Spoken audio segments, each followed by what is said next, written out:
We've got a few topics that we're going to cover for about 10 minutes today, and then we're going to follow that up with about a 25-minute training session to be recorded.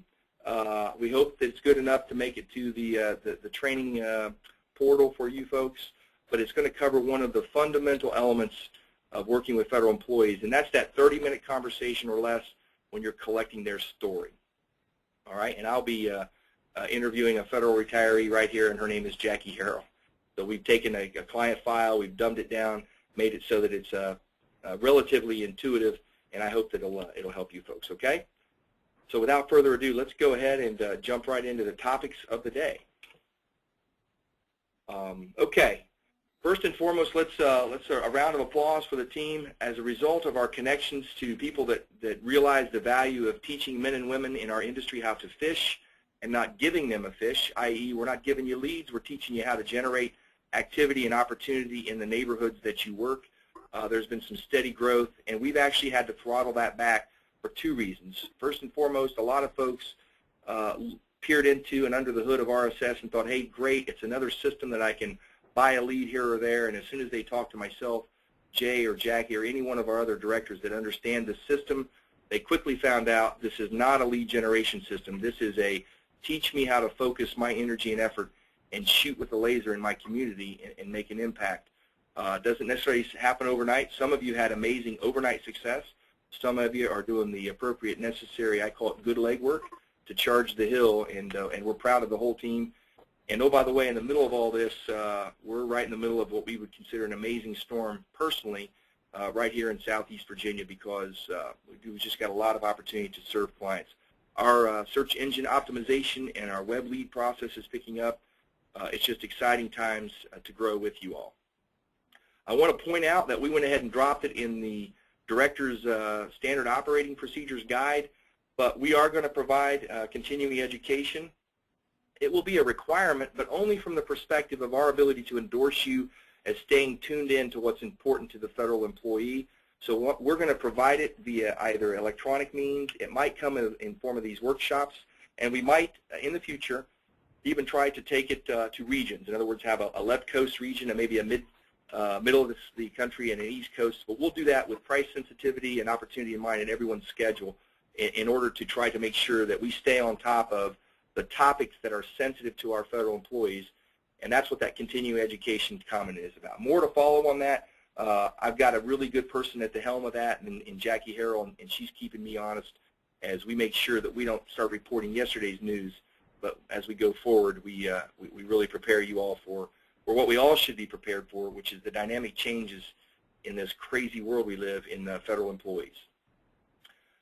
We are going to tell you right now, as a result of the maturity of what's taken place here in the last 9 months, and again, some of you have been on board for a couple years because we allowed you to come in and take a peek under the hood as in when we turned this into an infant company. We're watching the engagement of your teams. We know that you're growing. We're not dark-hearted about this, but we want to see you engage. If we recognize you're not engaging, we're going to call and say, hey, we don't want to waste our time nor your time, but if you're not sincere about serving this particular group of people, we just as soon not really spin our wheels in trying to breathe life into you if you're not sincere about developing your area. So we're working on what we call engagement metrics. It's our way to evaluate your level of activity, and that has nothing to do with production. Now, production is an end result of that, but that's not the focus of this. This is activity in your region with our team to cultivate relationships and to cultivate opportunities, okay? Because after that, production happens just as a result of all of us being in the financial services business, okay? We consider this, again, an endorsement to your capacity as a financial professional, whether it's insurance or in equities, okay? All right. Given that, item 4 should be on the way. Jackie confirmed this for me.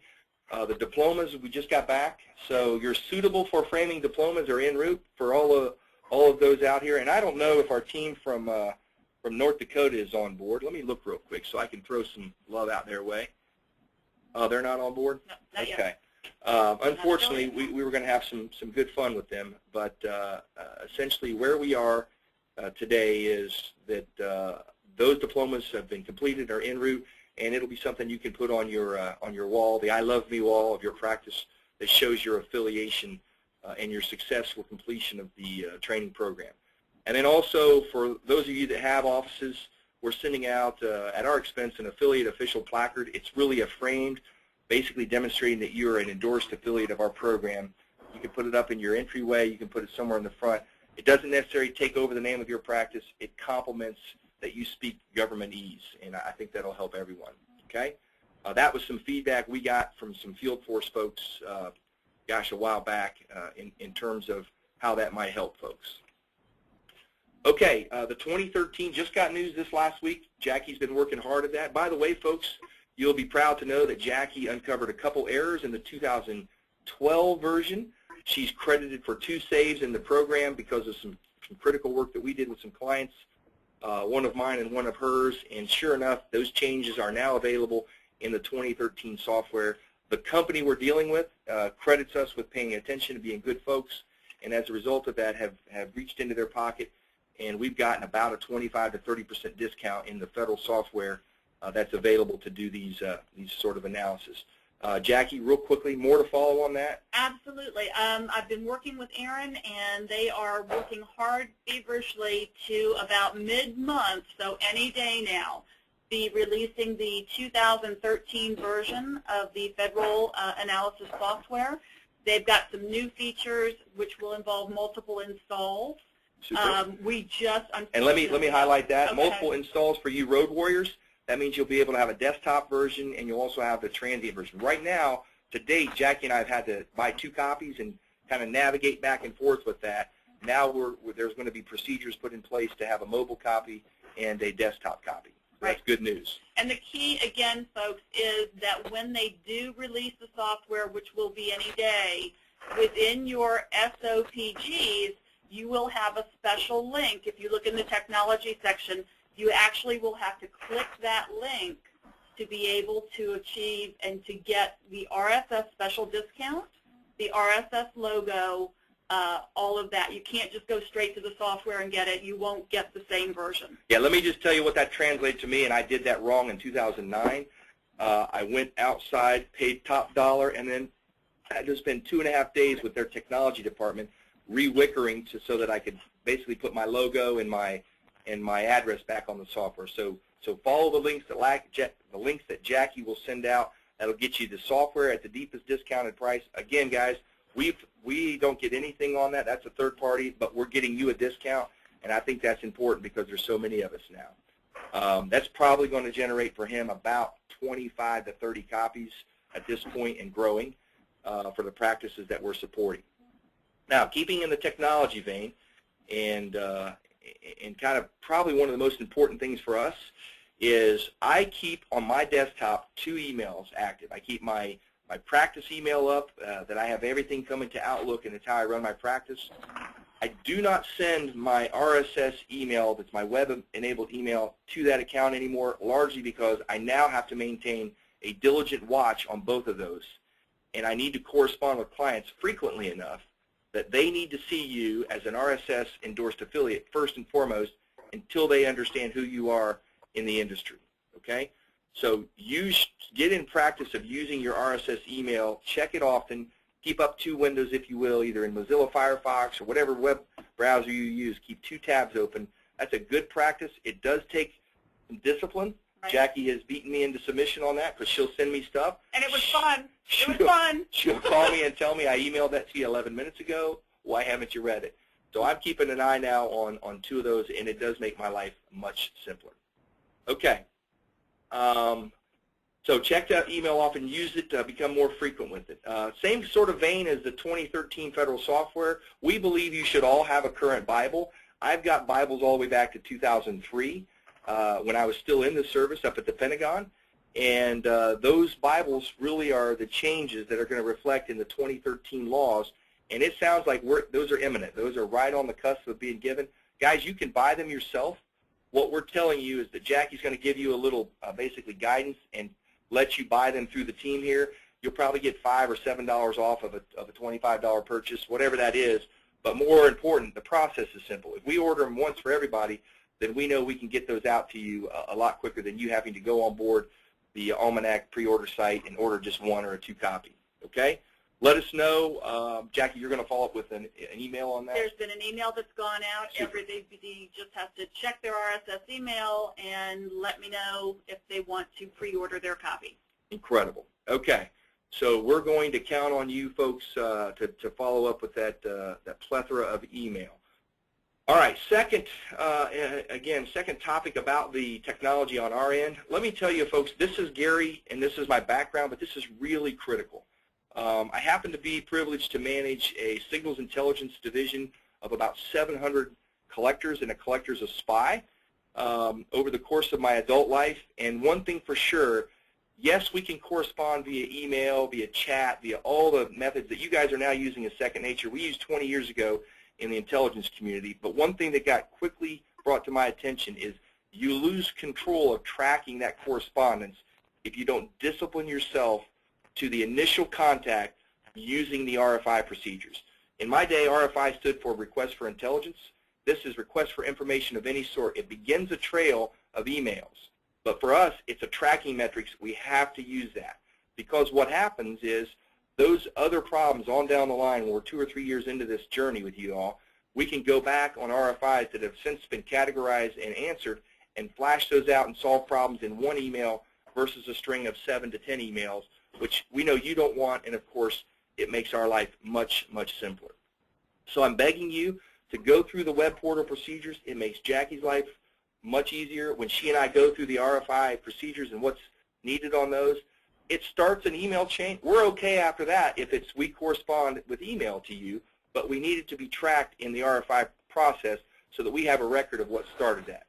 If we slip up and just in the spirit of the day answer an email to you and it's not in there, trust me, one of you are going to call back and say, hey guys, you never answered my email. Well, that's because we're serving so many, and we put a process in place to protect ourselves, but yet we're just not using it. So bear with us, help you, and make sure that you contact and communicate with us through the RFI procedures found in your SOPG. If you've got any questions about email or that, I will tell you somebody, she is the czar of this procedure.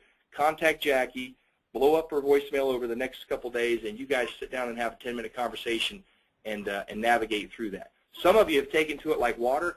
Some of you folks act like it's the first time you've been introduced to a machine, and I chuckle at that because I was that way about 12 years ago. Okay, that being said, what's working? And we're kind of shifting gears here right into our training topic. What's working and what's not? Well, let's start with a little bit of it's not negative, it's just simply what's not working. By virtue of your affiliation, by virtue of your proximity to this opportunity, and I mean that in a sincere way, from the very beginning since you've heard of me, and this is a fellow who's been banged around in this particular market for quite some time, I can tell you what doesn't work. It's get trained and set back and hope that the turnstile of your door is flooded with federal employees coming your way. Okay? They just know you have knowledge now and they're going to walk in. It just doesn't work that way. It's never going to work that way. In any, what I would say, shooting with a laser or a rifle marketing endeavor, you still are going out saying, I want to market my services to you, create value in my proposition to you as a federal employee, whether I'm shaking hands with federal employees, whatever the case is, you create the value that draws them into you, okay? So setting and doing nothing is not working.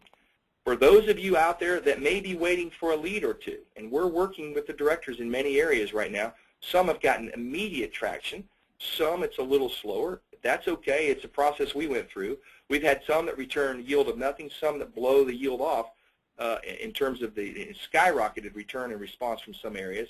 But we're working on that with you, and that's our commitment to you, as it always has been.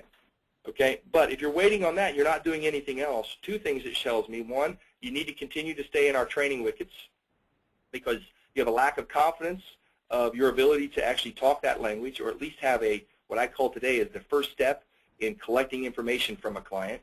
Or secondly, you really truly believe that this is going to be a lead generation system where somebody gives you a list of 10 people and says, good luck with that. You're going to be no more confident on that list than you are by going out into agencies and selling your real talent, which is you as a human being. Hey, listen, here's an area I concentrate on. I'd love to be able to be impactful in your agency. Tell me how I can help. I know things are tight in the government right now. I know lots of things are putting pressure upon you. please lean on our agency, lean on our company, if you will, Retirement System Solutions, to provide some of that value training for you. We have seen some very amazing support coming from guys that just decided to get out of their office, get out in the field, and make a difference. Okay, so the what it's not, we're done with. Now let's talk about the positive. What is working is we're getting a good handful of direct mail response. Other areas richer than some, but we're also working through our legal department and many of the agencies that we're permitted to make sure that we get to mature the appropriate list the right way. And as you guys are finding out, that can't be done overnight. Some of you have by virtue of proximity to areas we already worked, tripped into those being available in just a few days. Some it takes that full 45 days, sometimes even 60 days. Okay? So the direct mail is working. Something else that's working, and I don't know, is let me look real quick and see if our director from Northern Alabama is on. You know, he is. I don't think he has audio, but I'll just tell you real quick. I know Stephen won't mind. Stephen Williams, of course, he kicked the tires in a different program, and of course, as a good peer of mine and a local producer very near my office, he had a thought and an idea just not too long ago where he just wanted to step out of the boundaries of perhaps direct mail and shaking agencies' hands, because he's done a little bit of that himself and got some traction there. But he decided to host what I call a private seminar or a public seminar, and I think was going to do it at a library. That didn't work out, and he ended up doing it at I believe it was the Chamber of Commerce building. And gosh, he had a remarkable response. He ended up putting, well, I think close to 50 folks there on a little, what I called a buffet-style evening meeting, very, very affordable with a little postcard, and created quite the buzz for his practice. So that's working. If you find a way through a client or otherwise to even publicly do it in your small venue in the region that you live, guys, we will work with you to do that. Stephen had that idea. We generated in 2 days a little postcard, sent it out to him probably 4 or 5 days later, and it literally is a gaudy little card that's patriotic in nature. And I've done these in Virginia Beach, and I know they work in Northern Alabama, so there's no reason they won't work in the remaining part of the nation. Okay, we'll have those available. Jackie, is this placard out there on the web portal for their view? They haven't got it onto view, but I can get it there. Okay, so let's put this out there, and there's an area obviously for you all for documents. She'll put it out there, and it'll be basically the postcard or the placard, if you will, for what Stephen refers to it as a quarterly federal benefits workshop. Now, whether he does it every quarter or not is up to Stephen. I would suggest that he does because he's got some momentum in his market, and that could be powerful. Okay? And then the other thing that's really working is, and I'll tell you that we've got 2 or 3 testimonies on this, but let me just share with you, it happened to me, it's happening to other men and women out there. It's simply by making yourself available to every person that you know that's in the federal government at their agency and giving them a chance to look smart by introducing their agency to you. And I call that the Grip and Grin Tour. It's getting out off your seat, out of your comfort zone, and going to agencies and saying, hey, here's my credentials, here's a little package that tells about what we provide. We would be delighted whether you talk to them or corporate headquarters talk to them. Jackie, myself, Jay, Stan, or Bill talks to them. They provide literally a way to make you look smarter. And I don't mean that in an insulting way. It makes you look like a much larger entity in the federal workspace, okay? So that's the power of this network and the power of what we're trying to do here. And some of you get it, some of you are kind of right in the middle of that, and some of you are growing into that. Obviously, as like parents of this process, we're proud of everyone, but we just want to let you know that that's what we're here to do, is help you focus on what's working. Okay. That being said, we're about, guys, we're 20 minutes into me talking, and got about 20 minutes to go, so I want to honor our time today. So I'm going to shift into the data collection mode, and I'm going to go through at Gary's speed, because you're going to be able to, this is going to be recorded and on the web, you'll be able to go back and look at this, and I'm going to do a 15 to 20 minute data collection. You'll notice there's no emotion in this. It's pretty direct. I ask non-product related questions, and I try not to teach too much while I collect information. And then what will follow up is this will be posted out there for you all on the training side in the web portal, and then this data collection will then lead to the next step, which is an analysis, which Jackie and I have already started the recording of, and it will be available not only for subsequent training, but also on the web very soon. Okay. as will the how to input a federal case into federal Which software. I think you completed, right? It's already completed and ready for upload. Okay, so we've got another one, which is how to place this information into the software to provide the analysis. But the function of the data collection and the analysis, I think, are two pivotal pieces that you guys would like to see, because not all of you have the luxury of having done 1,000 of these like we have. And we want you to not only get comfortable with it, but learn with us, and we'll certainly help you through that. Okay, without further ado, let me see if I can work this technology. Okay, we've got that. So you should be seeing the confidential worksheet at this time. That's the cover page of a document. It's available on your web portal, but this is the 4-page data information sheet that you're going to have. And by the way, folks, I tell them right up front that I key on that confidential nature. We're collecting your story so that we can turn around and do a quality analysis on what's important to you as a federal employee. Okay? All right, let me make sure that I get this. All right.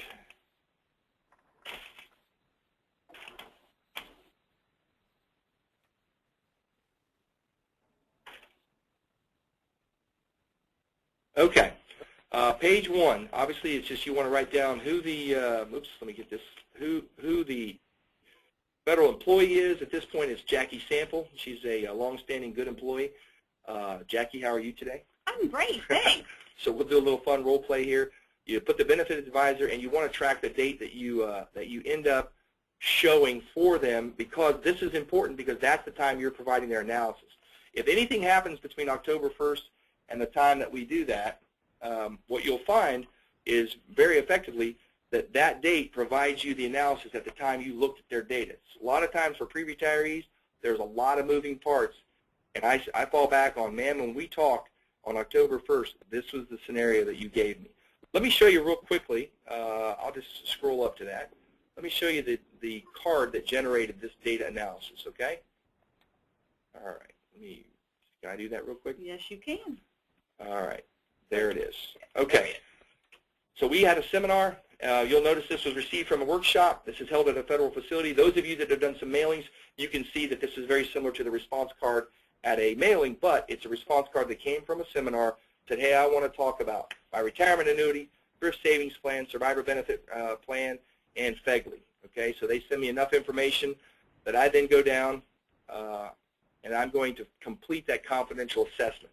Before we go on, let me give you 30 seconds on the couple documents that are critical. At the top of that form we're going to show you on the next page, you'll get a desire for a leave and earnings statement. I would like to tell you that what's on your screen right now is the quintessential end-all, be-all leave and earnings statement for every federal agency. It is not, because every Department of Interior is different than Department of Defense, Department of Agriculture, even Department of Interior sub-agency departments are different. But by and large, it carries the most important information, and it's right here. Let me show you by my spotlight. It's right here in the deduction section. You're going to find most of the critical information in this little block and some work up here, okay? That being said, know that I know that, and when I'm today doing the data collection, excuse me, I'll have that at my disposal plus my conversation with the employee. Okay, next critical piece of information is going to be the thrift savings plan. Oops, escape. It's no big deal. You'll just look it out of that. Okay. There you go. There we go. So we've seen the leave and earnings statement. Now let's go ahead and look at the next document, which is this particular case is the TSP statement. All we obviously want to concentrate on is where the money is, what their balance is, and then what their expectations are. This is pretty generic. They can bring that in, bring it up at any time, okay? And then, of course, if this person was right, we didn't throw one up here because of the protection of Social Security, but there's also, if they're a FERS employee, even a SERS, there could be a Social Security statement, okay? All right, so let's jump right in, and I'm going to try to stay on task because, again, we're cutting it tight here. I'm going to stay on task and tell you how quickly I run through these. Let me highlight before I go into role playing what's at the top of this page, okay? I'm going to do that with a little yellow marker here, and I want you to see that the leave and earnings statement, the TSP statement, and the Social Security statement are the three most critical. If you get to the point where they bring their outside accounts or their civil service deposit statements, depending upon what it is, or any of this other information, that's all bonus, but these are instrumental or key to conducting the analysis, okay? Now, before she comes in, guys, and before I start my sample here, remember this employee information, by and large, is almost always, semi-completed. So here's what we're going to do. I'm going to forge ahead, and I'm not going to talk to you and out on the screen right now. I'm going to talk to my federal employee, and we're going to role play. Okay? So break, new Gary. I'm now interviewing a federal employee. Thanks for coming in today, Ms. Harrell. It's my privilege to sit down and capture your information. Again, I want to reiterate, with the information you brought in today, I'm going to take that information, I'm going to digest it, given my background and my ability to assess your benefits. I'm going to put it into a nice, concise report, and then subsequent to that, we're going to get together, and I'm going to analyze how you ensure that you maximize those benefits. Is that your expectation? Wow, that'd be great. Okay. So I gathered from your information that you gave out at the seminar. I gathered, your full name. Of course, I found out that you were born in 1959, June 13th. Is that correct? Yes. You are married to Mac? I am. Correct. Yeah. Does he go by Mac? He does, actually, okay. Sometimes. All right. And Mac was born in 53, so he robbed the cradle a little bit. Yes, there. he did. Okay. I have you at 123 Sample Street, Anytown, Virginia. 23451. Can you validate that? That is absolutely correct. And you shared with me you wanted me to communicate with you on your cell phone. Best time would be in the evening. Absolutely. Yes. Okay. 757-123-4567. Mm-hmm. Okay. Now, from your leave and earnings statement, if you've got it there in front of you, would you please tell me what your annual salary is? Now, please include your cost of living adjustment. Yeah, if I add it all together, sure. It's $125,109. Okay, super. I'm going to modestly go ahead and show because we're so close to your retirement desires. Mm-hmm. I'm not going to use a 3 or 4% increase in your cost of living. I'm going to use a 1 or 2%. That's okay? Awesome. Okay. You're currently what step? I'm a 15-4. I'm 4, and I've talked to my boss. I think before I retire, I get out. I think pretty much going to go up. Well, since we don't know about that step increase, but we think it's around the corner, why don't we project your retirement on a 15-4 basically slope? And then if it's 15.5 or greater, then that's a blessing to you and your family. I'm okay with that. Okay, and we'll just look at those as standard COLA raises at this point. Okay. But we'll address that step increase. And if at a future date you want to find out how that's impacting your annuity, give us a call. That's a very easy fix. Sweet. Okay. Okay. Real quickly, let's talk about your retirement story. Okay. You are from my what I saw on your data collection card, you are a SERS candidate or SERS employee? I am definitely a SERS candidate, yeah. Okay, when did you come in full-time hire for the U.S. government? 1983. I believe it was March 1st. Okay, so March 1st of 1983. Mm-hmm.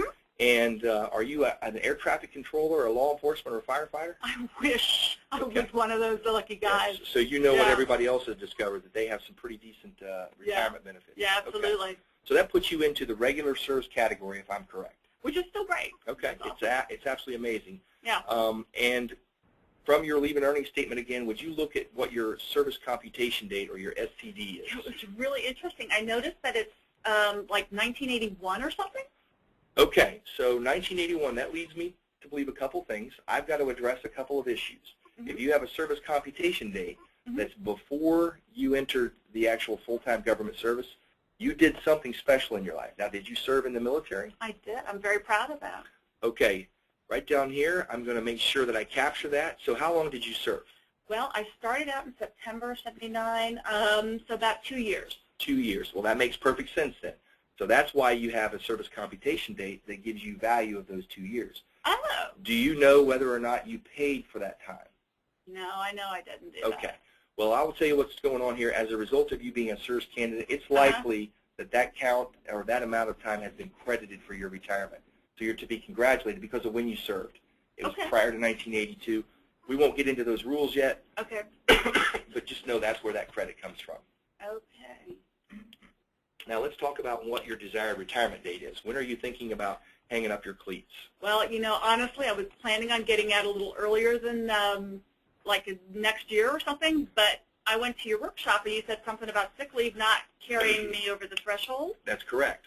So I went home, had some chats with Mac, and we decided that we should really look at January 1st, 2015. Okay. What we're going to do is, that's a great time for a SERS candidate, by the way. You pick up as many benefits, so it sounds like you were a good student of our workshop. I try. you pick up those benefits, and you will carry those into retirement, and you'll be blessed at the impact it's had. So we're going to use 1/1/2015 as the target, but also our analysis gives you 10 more years of basically a forecast of what you may enjoy, so you and Matt can have that conversation. Cool. So we got some variations. You do, and I don't want you to stay 10 more years. I'm just telling you, Okay. it gives you the options of what's happening.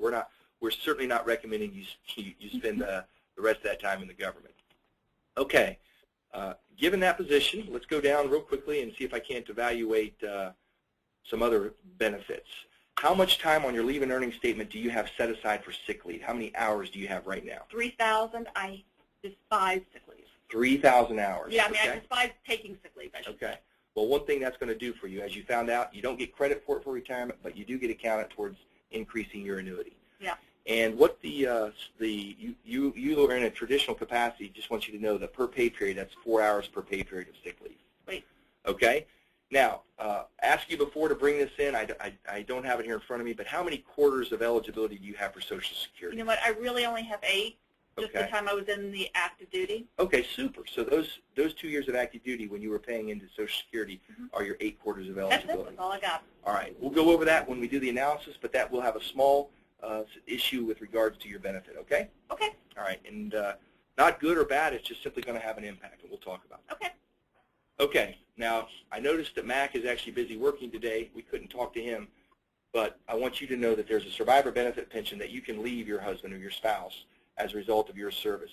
I'd like to take the liberty to show you what that max number looks like, the maximum amount you can give, and then give you some good counsel on some decisions you may want to make on his behalf. Okay. Is that okay? That's fine with me. Okay. So I'll jot that down here. Now, you brought your thrift savings plan. As per our conversation, you brought your thrift savings plan.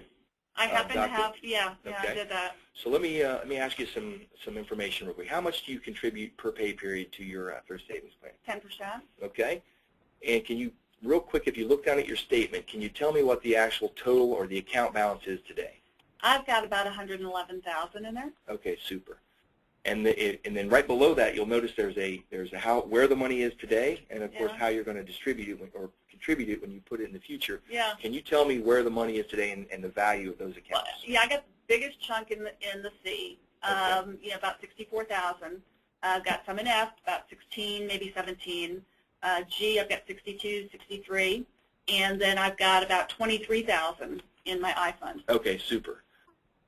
And then on that same LES, if you look at the very bottom, it says where the contributions, new money that you put Yeah. in, what fund is it going into? You know what? I'm a little nervous right now, and I 100% Okay. going into G.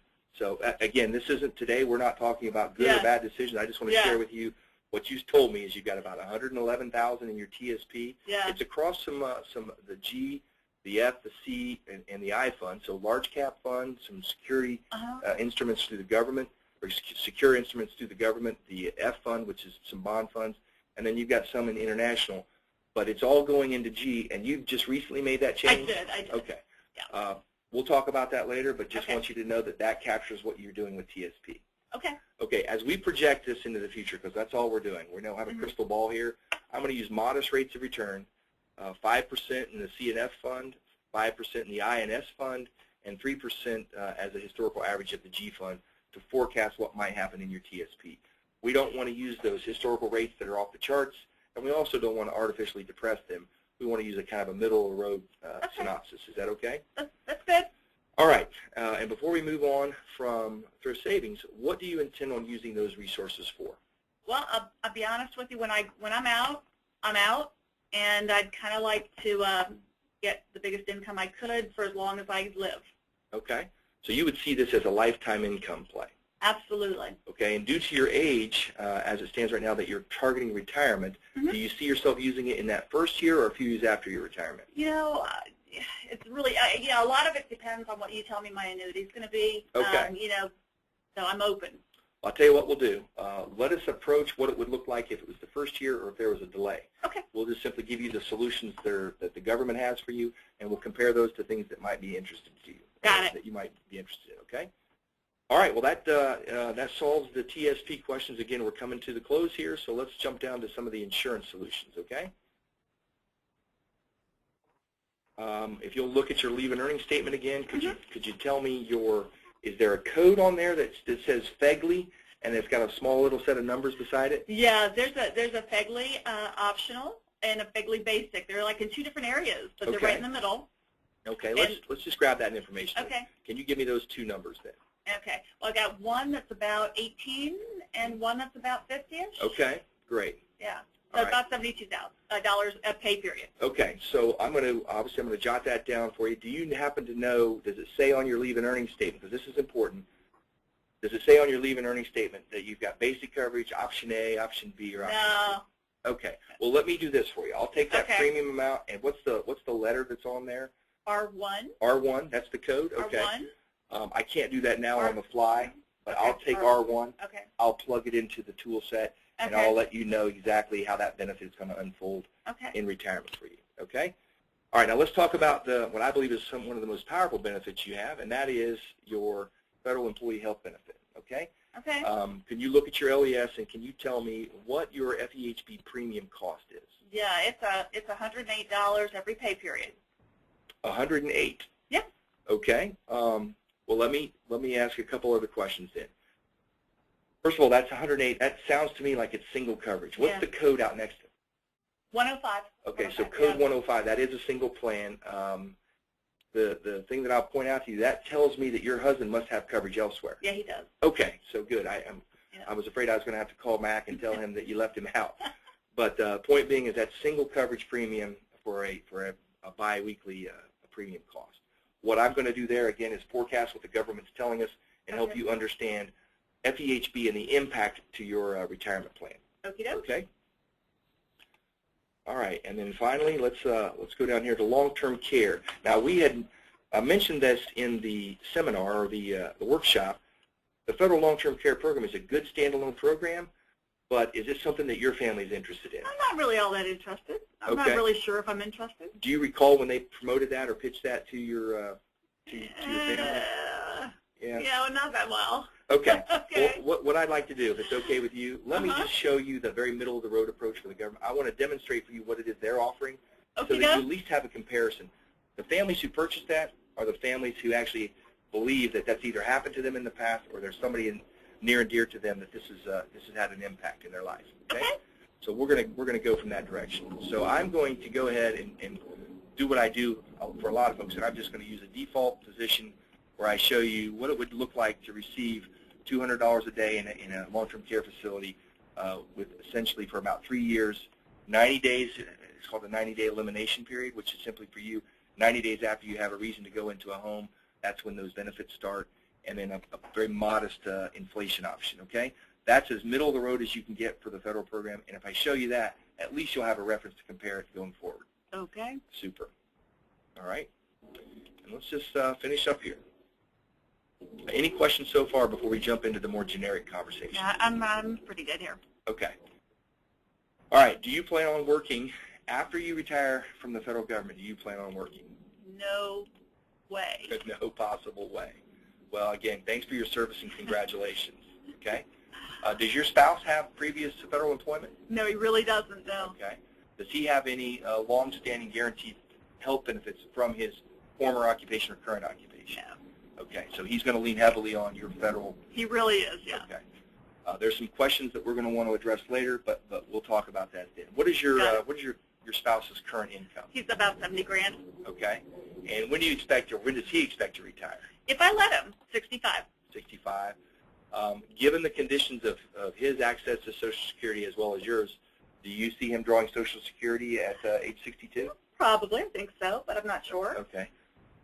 And as we told you at the webinar, or excuse me, at the workshop, what's the approximate amount for Mac for his Social Security? $2,100. Okay, super. Now, do you have any children? We do. We have one daughter, married. Okay. Married, all right. Mm-hmm. Any grandchildren? Just grand dogs.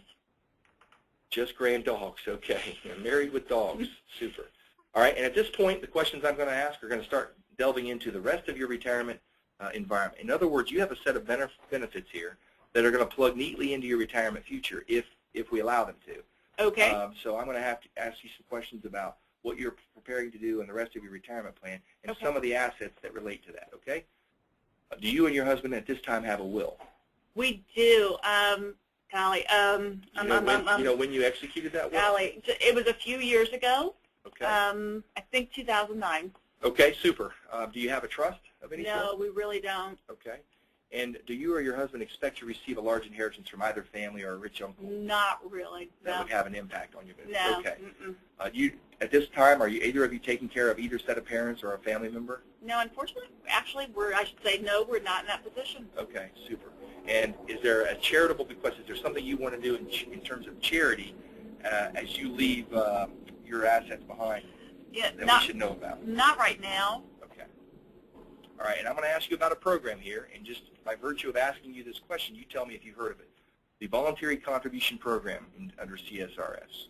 No. Okay. What the heck is it? Well, we'll talk about that later, but it's Okay. a program that was generated to All right. help you in an annuity. And if you don't know about it, then, of course, you haven't made those contributions. All right, real quickly about your assets. Tell me about your primary residence. Okay. Do you own your home outright? No, we don't. Okay, how much is the value of your home?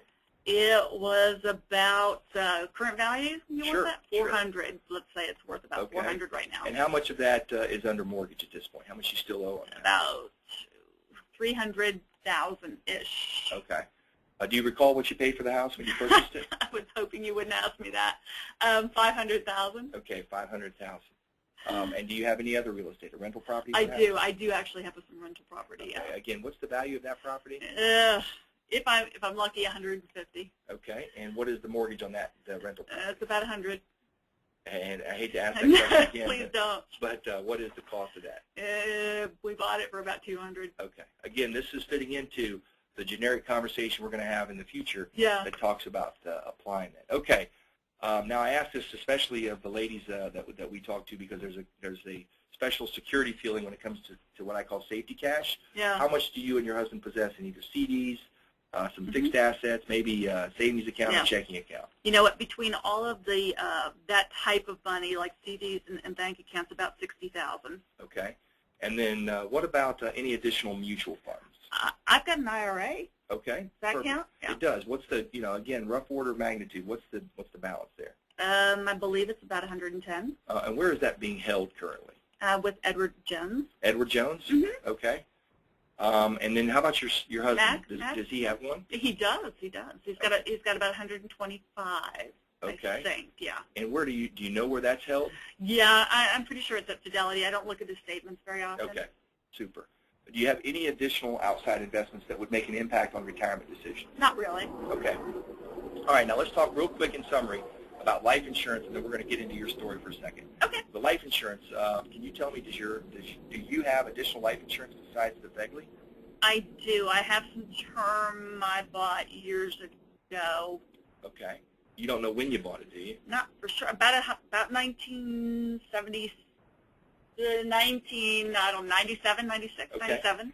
All right. Do you remember how much that was? Oh, yeah, I do know that. It was 100,000. All right, super. And how about for Mac? He's got about 250,000 a term. Okay. And when was that purchased? It wasn't too long after me, maybe 2000. Okay, super. And that's the only insurance that you're aware of that he has? Oh, absolutely, Okay, yeah. Yeah. great.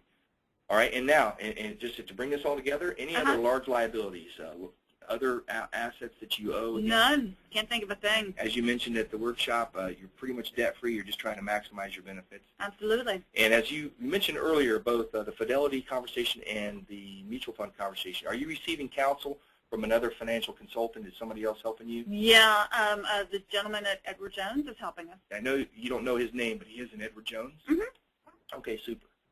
All right, so that's the summary of my questions. Now, real quickly, I want you to summarize for me. Tell me what it is, and we've talked now for about 20 minutes. Yep. What you want to do in retirement. I want to relax. I'll probably scale down a little bit, but not much. I really want to enjoy retirement. I want to spend some time with my kids and hopefully some grandchildren instead of granddogs.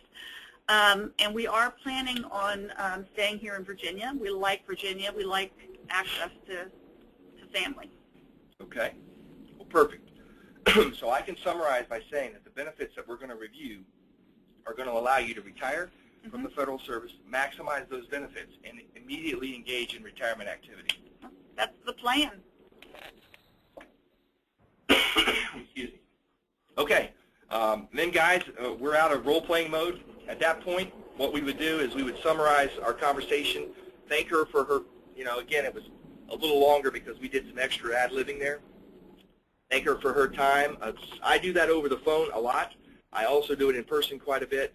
And then I assure her of our timeline, and exactly how I close would be, thank you for your time today. Our staff will be communicating with you when the analysis is ready. That takes about 5 to 7 business days.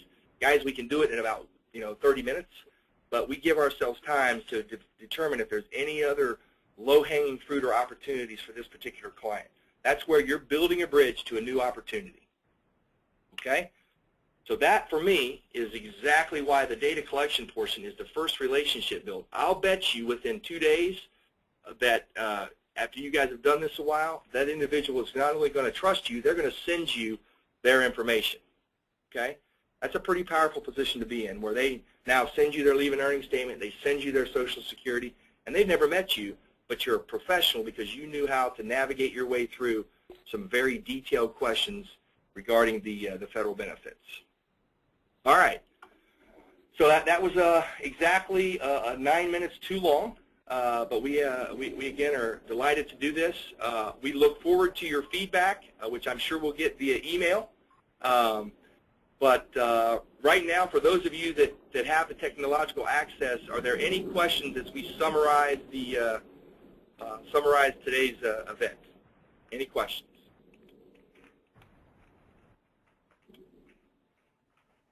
Gary? Yes, sir. Can we get a copy of this form here, this data gathering form? Yeah, it is actually, ironically, great question, good lead-in, and Keith, I didn't pay you to say that, but this is one of the many forms, 13 or 14 forms, that are available on your web portal, okay? That literally you have access to it right now. You go in there and you'll see it's called the confidential data collection form. Thank you. Okay? And also this little training, basically recording that we're doing right now, is also going to be available. You can navigate through it, not worry about the first top bullets, but this last 25 or plus minutes you can go over. And you can just see how we kind of flow through that data collection. We try not to make it very emotional. We simply try to make it mechanical at this point, because when we do the analysis, we're going to now start inserting our professional opinion with our licenses, right? Okay, any other questions?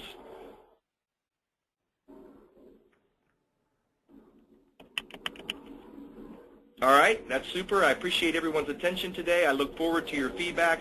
We're going to send out an email on RSS, the email chain, and look forward to some positive feedback. I look forward to supporting all of you. Again, I'll be holding your arms up as you're paving the way ahead in your market and your opportunity, and we're privileged and blessed to be able to serve you here from Virginia Beach. I look forward to our interactions. And take care, have a great day, and God bless. Bye. Thanks, Gary. Thanks, Jay.